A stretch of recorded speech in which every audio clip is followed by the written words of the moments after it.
Hi, so we are moving back into Psalm 1, and we're going to look at least one, probably the last two descriptive words that the Amplified Classic Version uses to describe this blessed one. What does their life really look like?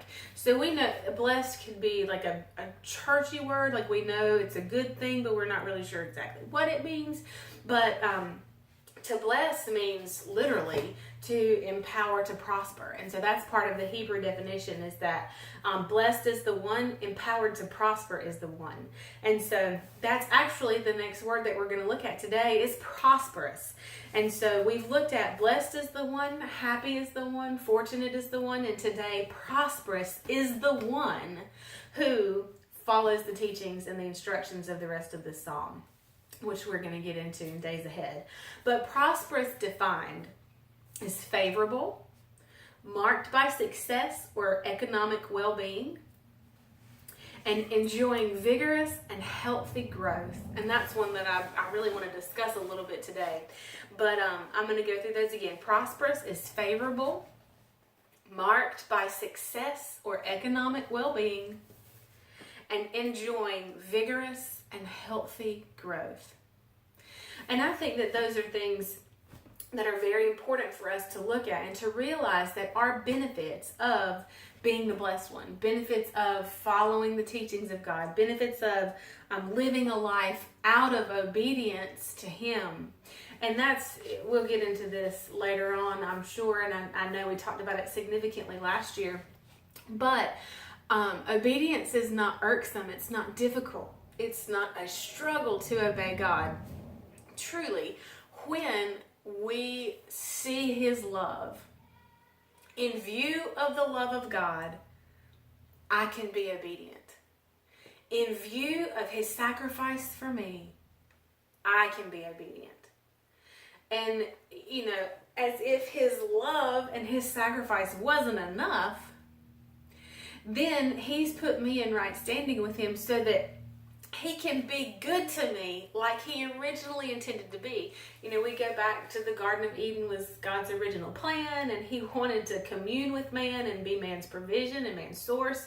Well, that's part of what we look at in this Psalm 1, is that when we are God's, when we belong to Him and we have submitted ourselves to Him, we follow His direction, we're His. We act like Him. We do what He wants us to do.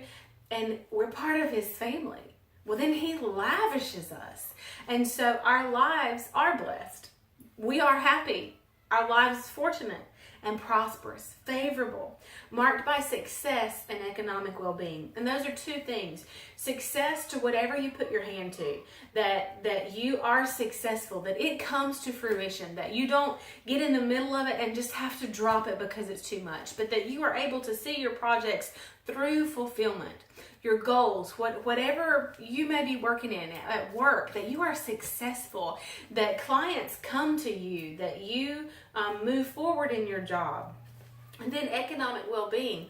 We do have to have money to live and operate in this world. I mean, that's just part of it.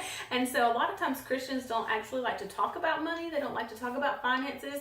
But the truth of the matter is that if you don't have money, you have problems.